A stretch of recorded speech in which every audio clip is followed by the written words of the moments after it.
Hi there, this is Tracey and Liz with our Hypnotherapy Chat Hour.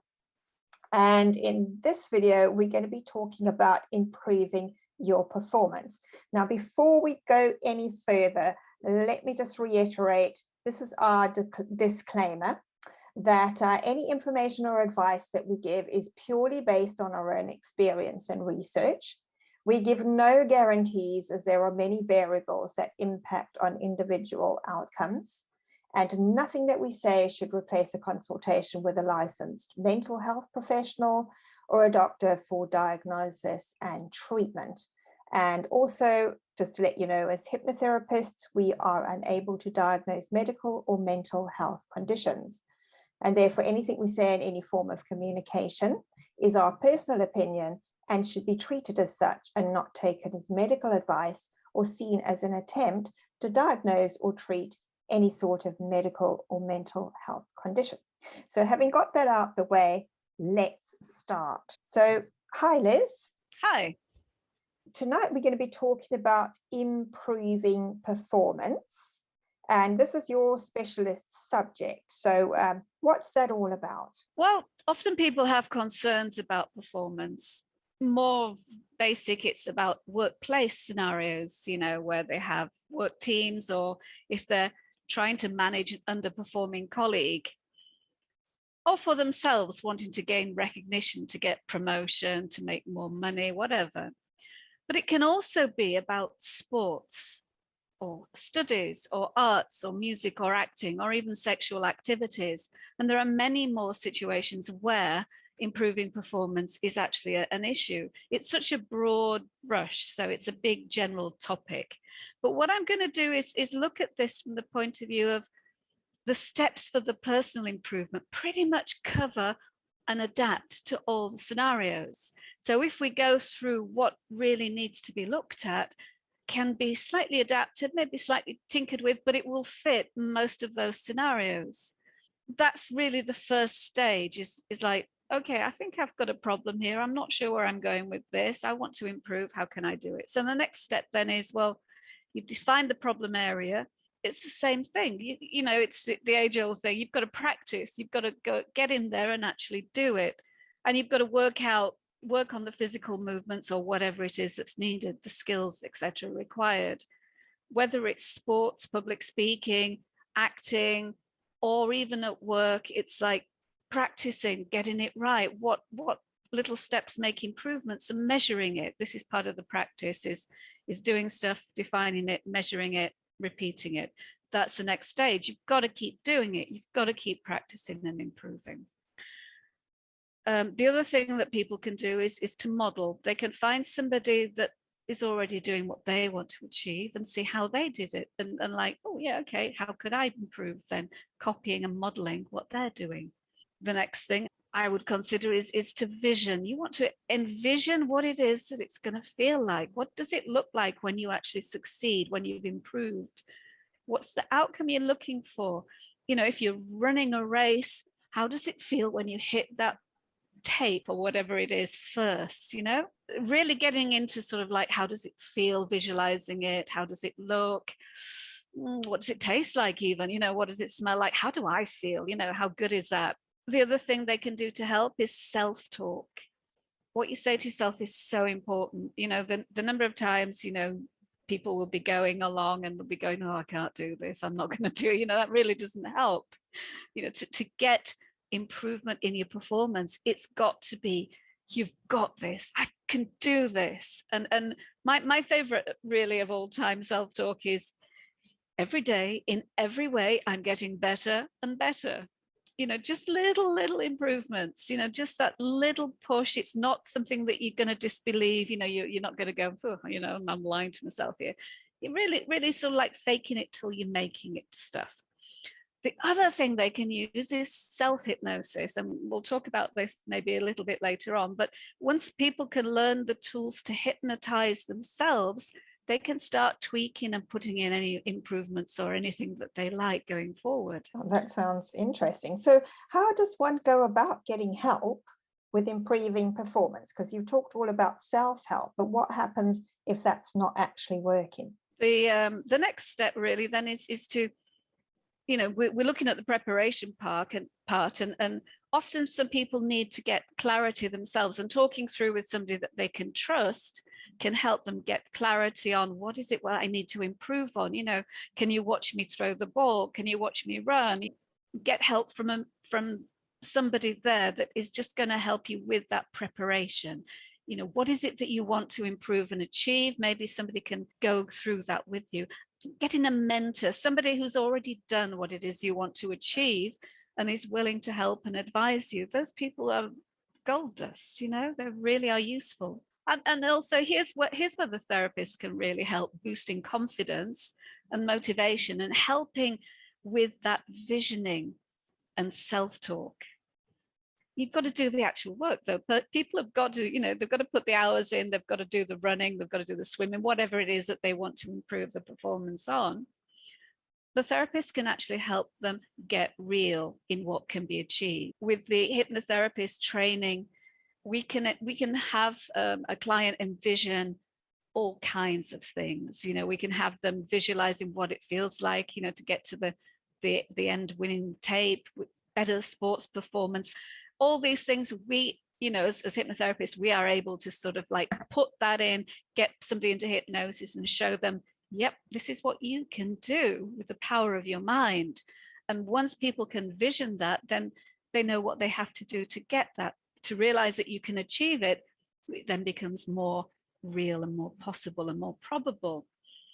We can also train people to hypnotize themselves. It sounds really sort of like I'm going to sit there with a watch going, you are feeling sleepy, but it isn't like that, of course. The stages of self-hypnosis are almost as simple as falling asleep.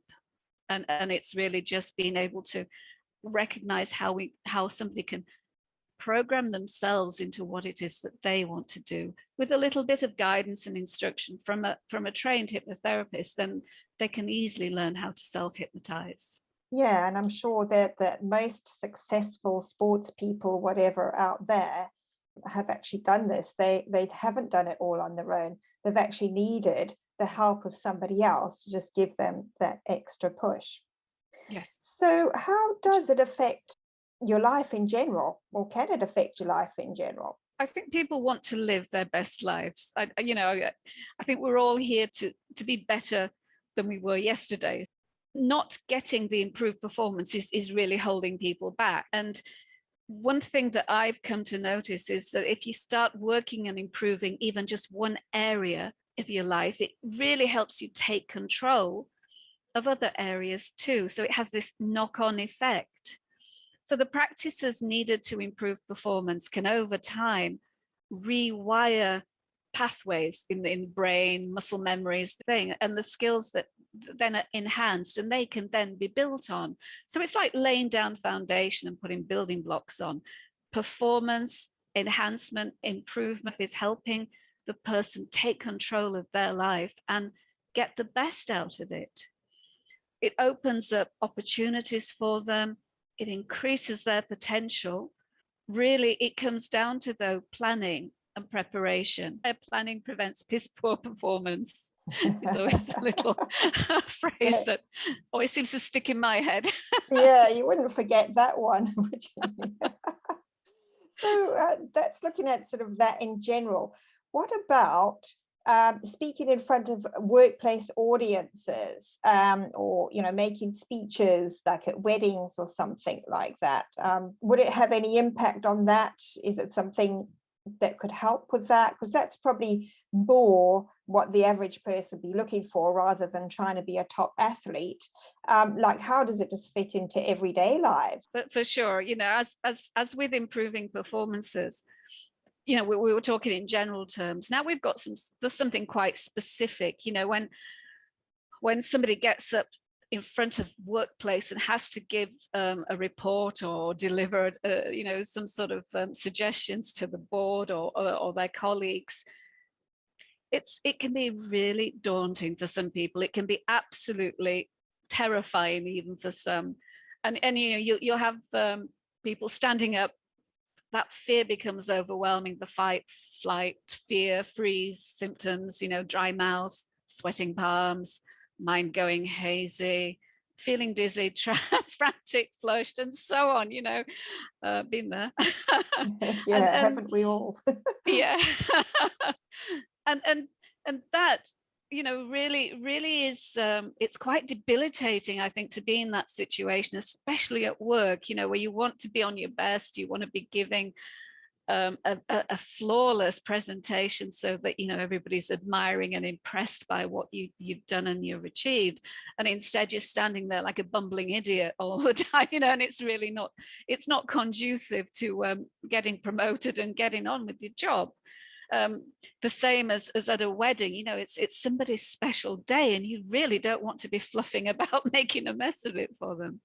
So these are times when people can have incredible anxiety about it. Yeah, so how does the individual help themselves then?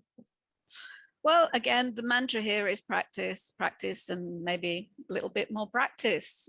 Talk in front of the mirror, talk in front of the dog or the cat, or maybe that one will just, stroll away. Practice on loved ones. And as with improving any other kind of performance, the steps all apply. Preparation, know what you're talking about. If you're the kind that can't ad lib and you feel nervous about speaking, you need that preparation. You need to know what you're trying to tell people. It's of communication. What are you communicating? What do you want them to take away from it? That's a key thing. Practice, of course, practice and practice. Repetition, keep going over it. You don't just read through if you've got a speech written out, you don't just want to read it once and go, okay, that's it. Good for you. Again, and then the visioning, seeing yourself, being able to put yourself into a frame of imagination or vision where you see yourself standing there in front of everybody, or sitting in front of the computer, of course, nowadays, calmly presenting your subject, having everything at your fingertips, knowing what you're talking about, fielding the questions, and having everybody looking really impressed. Of course, coming back to the self-talk. I am really good at giving talks. I love standing up in front of people and giving speeches, but this is my self-talk, I'm really good at it. So how would one go about actually getting help for this? Well, I help people. As you know, we're both hypnotherapists. This is what we can do. We help people by increasing their confidence. Yeah. That's the key thing. Confidence to stand up and know that people are going to be interested in what you've got to say, and that they're not you're not going to bore them to sleep. So that's the first thing. It's a priority. Confidence is good. We can supply tips and tricks to help them control the voice.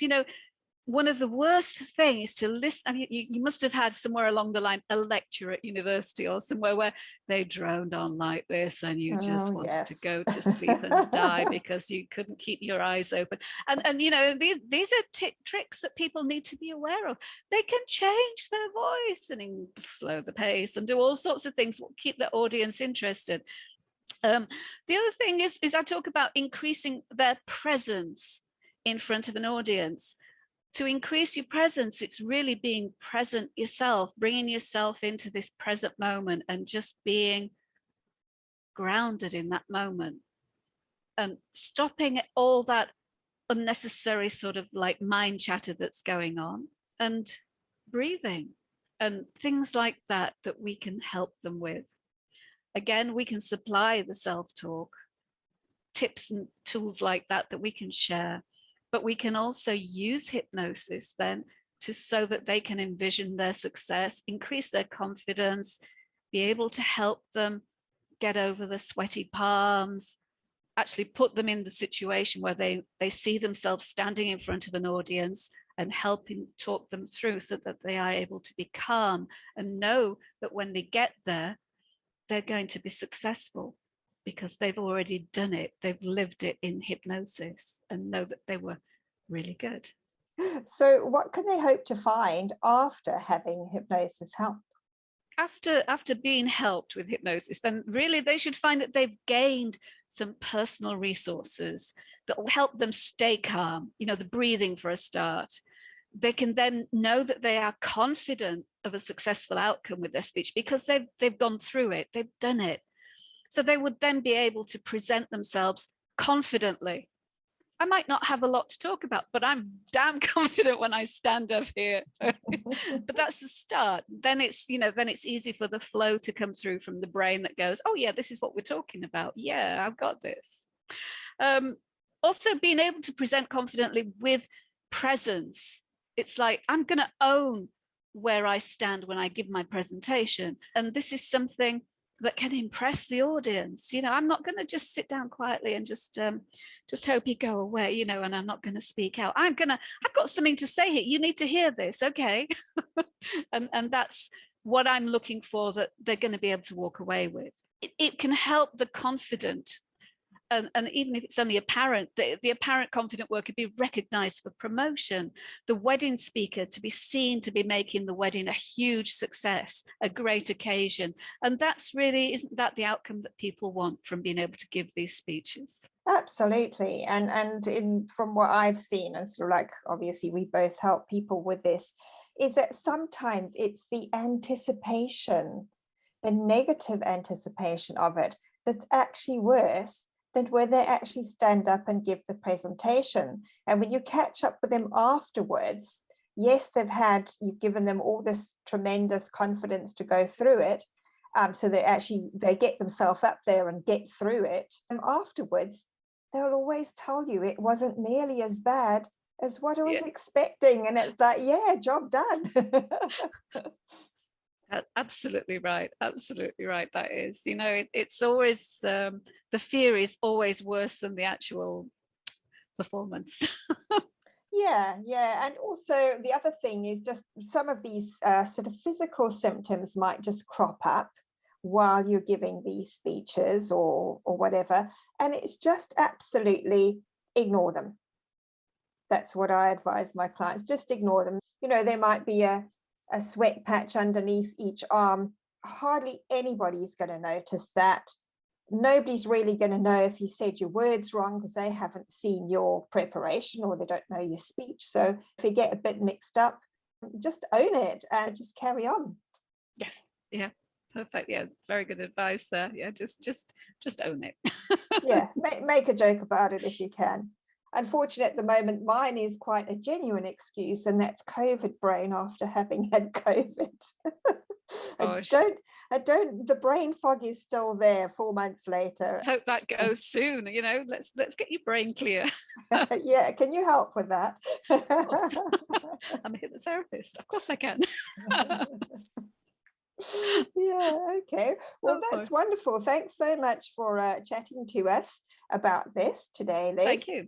So it's great to know that if anybody's struggling with performance anxiety, whether it be like top level sport, if it's performance anxiety, actually going out onto a stage, having to say something at work or whatever, it's really great to know that hypnosis helps quite a lot with this. And I've seen that in a lot of my clients as well. They've gone on to do exceptionally well because it's all about conquering that fear, getting over it, and just boosting your self-confidence. It really helps. Everybody wants that success. Thanks for that, Liz. Thanks for talking us through all of that and how hypnosis can help. But let's get down to the nitty-gritty. What techniques would you actually use, or what techniques do you use with somebody who's come in asking for help with this? It really depends on their personality and what their expectations are, and also what the outcome is that they're looking for. Clearly, it's going to be a slightly different approach depending on their own comfort with hypnosis for a start, or their own personality. Some people just really straight want to be the point. They want to be in and out in an hour and that's done, and all the rest of it. Some people want to come for 5 or 6 sessions because that's what they need. And so it's really being able to assess what people are coming with. Having said that, maybe like the case study of the guy who's quite young, is a new team member at work, and he has to present for his particular group. every week they have a group presentation, and this week it's his group's turn to present, and he's got to stand up. Well, it's actually no, because he's over Zoom, but he's having to present over Zoom. And it's pretty much just a case of talking through, giving the skills to say, look, you've got this. You're just talking to somebody as if they're in the room with you. There might be 50 people on that Zoom call, but that doesn't matter. You're only talking to one of them at a time. And you know what you're telling them. So it's really getting everything into that perspective to start with. Then it's like once you've set the scene and made it real, that this is what you've got, this is how you do it, you've got all the skills and tools yourself, then it's just enhancing those with getting them to practice it, preparing. You're in front of a Zoom, you could have a piece of paper, or you could even have something scrolling on your screen, if you've got two screens, or get your iPad or something out and have it screening. So it's really a case of, look, you've got this. Okay. Now I want you just to relax and breathe. And before you go in to talk, breathe. Very simple steps. Get your level of energy just on you and breathe. In, deep breath. Hold it, release slowly through your mouth. Breathe in through your nose, out through your mouth. And you do that 3 times. You're back in control, doing what you're supposed to be doing. Those are the simple ones, the ones that are sort of like just nervous.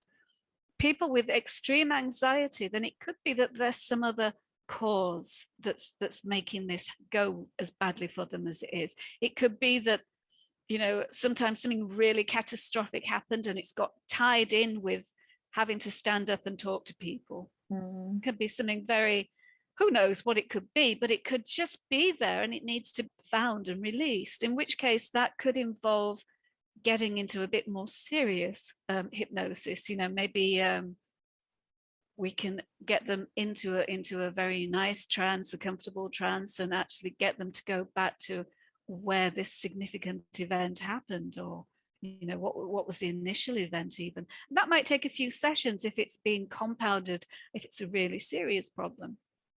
But ultimately, we're going to get it, we're going to release it, and they're going to be able to then work on the skills, the preparation, the practice, repetition, modeling, visioning, self-talk, to be able to do the presentation with comfort and ease. Also, then there are also ones that just need to talk. There might just be something that we need to talk through, and we can use conversation, and just hopefully then guide them through and uncover what it is that the problem really is. Are you talking about Milton Erickson's conversational hypnosis here, Liz? Yeah, I'm getting there, yes. I wasn't trying to use any jargons or name drop, but yeah. One of our favorite techniques. Thanks to Scott Jansen, who's basically sort of revitalized this and teaching it in an awesome way, where I think most hypnotherapists should be taking his course, don't you think? I totally agree. I mean, I think it's actually it's one of the tools that knocks a lot of them out of the water. Absolutely, it's like the big hitter, isn't it? Yeah. I mean, once it works, and you when people they're just amazed, they're just having a conversation, they don't really know what happened, and suddenly it's like bang, they're sorted. Absolutely. Like, what happened? What was that? Huh? What do you think about using anchors for confidence?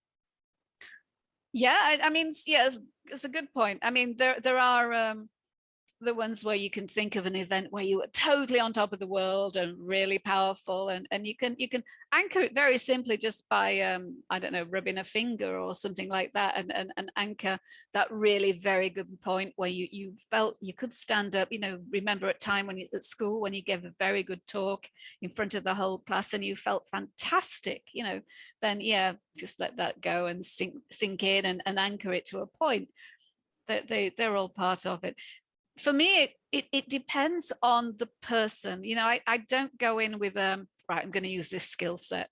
Yeah. I want to base it on what my client is presenting with me? What does it feel like for them? What are they telling me? And as you know, often the narrative they give you isn't the real story, and that it's maybe something else. It could be that they're coming to talk about, I can't stand up in front of the audience, and there might just be something else going on. We let their subconscious actually tell us what it is, and deal with that as is presented. If I prepare for every client, it actually never goes like that. No, no, it doesn't, does it? Never, ever. Every single session is completely different, even with the same person, and even like tackling the same issue. Nothing is ever the same. And of course, it's shifting sands, isn't it? Because as you're doing the therapy with them, things are shifting, starting to shift already. So by the end of the session, the person's thinking has changed, even within the short time that you've had the session, which is always fascinating to me. Absolutely. And it's like you're going on this journey with them, and you just like, it's actually quite inspirational from a personal point of view to watch how people are opening up and developing in front of your eyes as you're doing the whatever conversational hypnosis, or as they're coming out of this process of being guided in hypnosis, when they start to realize, quite often people will come in and they're sort of like, oh, life's hard, and at the end of the time they're laughing and they're really going out fantastically lighter. That's the word I would probably say, is like the faces are light, they're looking lighter, and all the rest of it. It's really it's quite inspiring. Yeah, no, it is. Awesome. It's very inspiring watching that change happen. So how many sessions would you think you would give somebody if somebody came to you with performance anxiety? I think I would look at 4 to start with. I mean, realistically, there would be the first one is where we're establishing a relationship, if you like, the therapist and client, but it's more a case of making contact, being able to assess, and for them to be able to open up to what their problems are and to feel comfortable being able to discuss what's happening. That's really the first thing, and see what comes out from there. Quite often there's this narrative, as I said before, that people have. This is what they see the problem is, and that sometimes not so much with performance anxieties, because they seem to be more in the sort of like moment type things, but often people that come presenting with other things, they've had it for years, they're absolute experts on what they're suffering from or what they need, but they've not been able to do anything about it themselves, and it's like, well, more than I do about what you're suffering. This is your story, but really the underlying thing probably isn't anything to do with what they're talking about. And this is also like, why we need more than one session often. That, you start, and it's like peeling the layers of the onion back sometimes, for some people, not everybody, obviously. Yeah. Going into what's the real problem here for them? What is it that their subconscious has not been able to resolve for them? And the incredible thing about that is that I sometimes describe to my clients that something small takes on a life of its own, and it starts to sort of affect so many other areas of their life. So it might be they're coming in with performance anxiety, they've got to give a speech at work, and it's giving them lots of anxiety, but that's actually just the tip of the iceberg. Underneath that, you might find self-esteem issues. And do you find that quite often it goes back to some sort of early learning experience where maybe they had a negative experience that affected their self-confidence and their self-esteem? Pretty much. And they don't even know what it was often, and often these things, I think I've mentioned before, that these things can compound. They had something could have happened that is actually very trivial right in the early days, as you say, a very small thing, and then what happens is that something else happens, and the brain's going, oh yeah, look, this is what it is. And it just gets bigger and bigger as more and more layers of proof are added to this narrative, this thing that happened right at the start. And I think you said this to me in the past, that when they actually get down to it, it's really a case of, was that it? Yes. Was that all It's it like, was? yeah, sorry. Yeah. Yeah, and it's amazing how this narrative builds up over years. And of course, it's with the conscious mind, isn't it? That's where all the arguments and where everything has to make sense, our rational, logical part of our mind.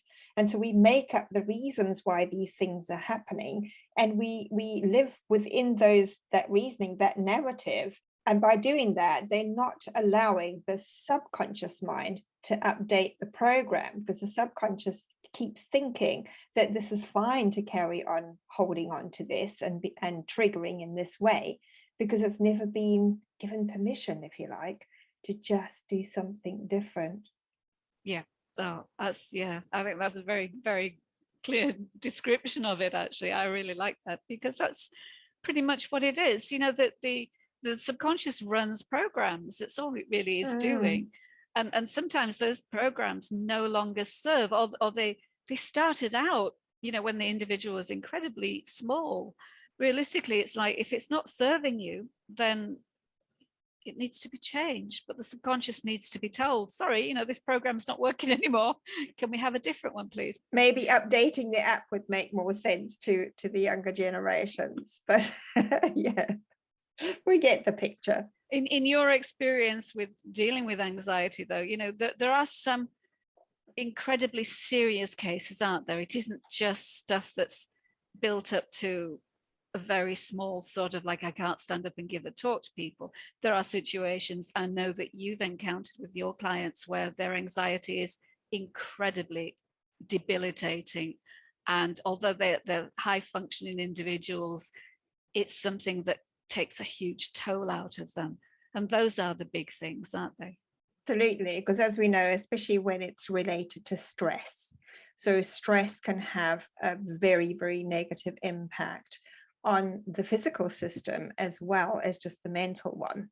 And unfortunately, stress, or the stress process in our bodies, releases a lot of chemicals that, when they're not really meant to be released as often as they would, for instance, with work stress or even performance anxiety, if you have to go out there and do it a lot.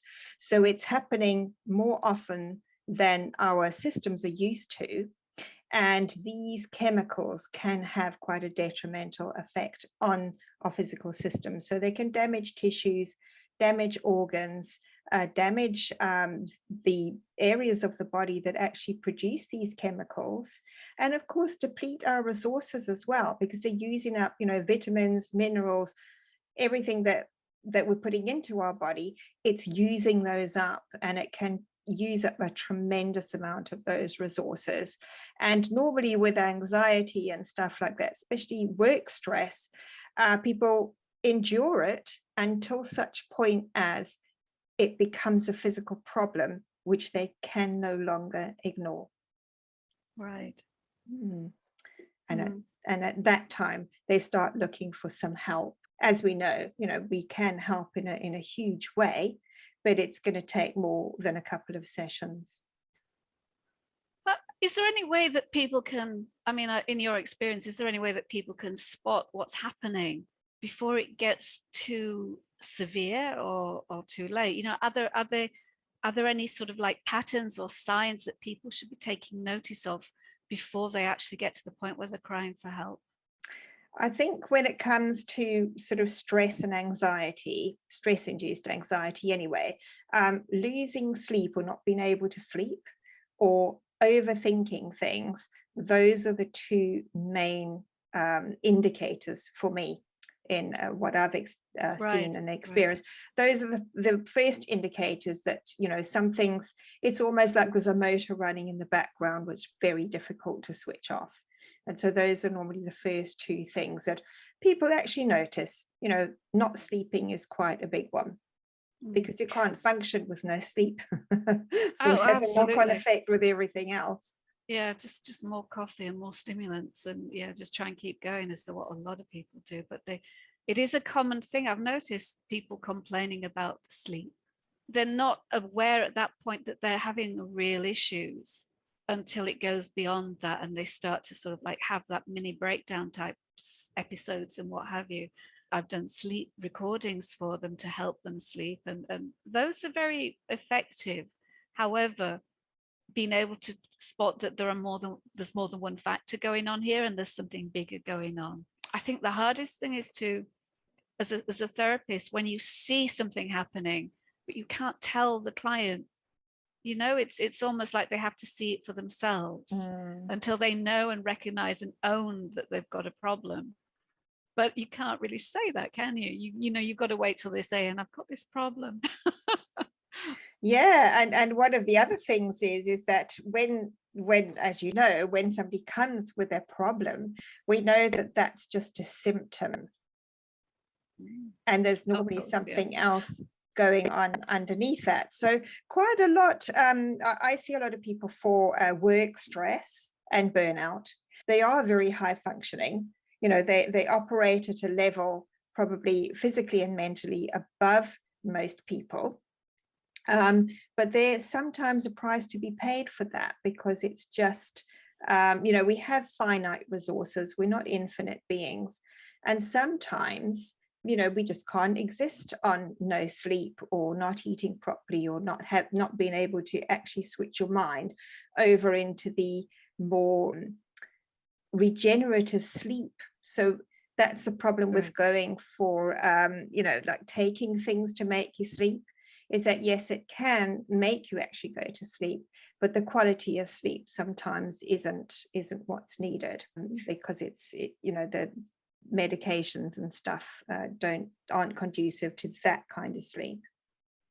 In terms of sessions, because you're treating similar things as what you've just discussed here, severe anxiety in high performing individuals, how many sessions would you put them through?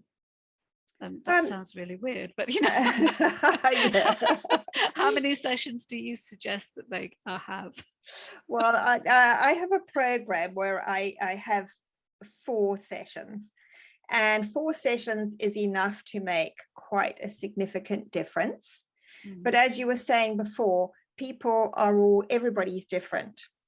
Yeah, it depends how quickly they can actually calm down enough to allow the process to work. And that can sometimes be the problem, is that when they're they're almost tightly wound, like you can imagine a spring that's been really over tightened, and it's very difficult for them to actually relax into the hypnosis. And I know we're not relaxotherapists, we are hypnotherapists, clinical hypnotherapists, but relaxation in that situation, I feel, is very important. It gives the mind and body that break away from all of this overthinking and all of the stuff that's going on, that's keeping all these motors whirring in the background, and just giving them the chance to relax. So sometimes that might take a few sessions just to get them to that level, in which case it would take more than 4 sessions. But I think most people, 4 sessions will make a massive difference. Yeah. Do you find that you switch therapy styles, if you like, between we talked about conversational hypnosis, then there's more traditional deepening relaxation. Do you find that you're switching between each session and stepping it up according to what's been presented, or you pretty much have an idea of where you're going from the start? No, I think like most sort of experienced clinical hypnotherapists, you can see a pattern forming, but you need to keep an open mind about it, because it's not what I think is happening, it's what they think is happening. And you just get to know what kind of technique that you think might be more or less beneficial at whatever level or whatever part they're at on this journey that they're going on with you, that you sort of get there. But yeah, I mean, sometimes people are very surprising, and you have to switch tactics very quickly and try something different. And I like to do something different in different sessions, because I think it's nice for the person experiencing it as well, because chances are they've never had anything like this before, and having all these different experiences actually adds to the enjoyment of the journey. That's a good point. Yeah, I mean, I know because we've trained, we've studied, we've experienced hypnosis, and I'm always ready to jump into any kind of hypnosis if somebody's offering to, they want to practice it. Oh yeah, to use me. Yeah. Because it's Funny that. it's a very pleasurable and enjoyable time, and so relaxing and so amazing. And Yes. I don't know about you, but I recently started, we're talking about performance, improving performance and everything. And one of the things I've been doing as well is for myself is self-hypnosis. It's very easy to do as you're falling asleep, and even starting the day, sometimes it's like you give yourself that boost. And I think it's often a useful tool to share with some clients that maybe need that extra edge. How do you feel about giving that sort of training to your clients? Yeah, I think what I tend to do is, yes, I do advise certain them to set up certain patterns which will help them with the anxiety. But I like to give them hypnotic audio tracks as well. Oh, right. Yeah. And advise them to, some of them are better early in the morning, some are better listened to late at night, but it just solidifies what they've been going through along the process. Yeah. And of course, as we know, there's all that research that it takes 21 days to form a new habit. And I think what we're trying to do is form new neural pathways and exercise them, practice them, so that they become the go-to pathways instead of the negative ones that have been the dominant ones in the past. And I think the audio tracks help very well with that. I know they help me with that, and I've seen it help loads of clients of mine. So there must be something in it. Of course. That's very good. Is there any advice you would have to give to people that may be listening now that have sleep pattern issues, or feel that perhaps they might be suffering with anxiety? Yeah, I would say that if your sleep pattern has been disrupted for more than about 3 weeks, you have a problem with that, and it needs to be sorted out sooner rather than later. Because if we catch it now, it does a lot less damage in the future.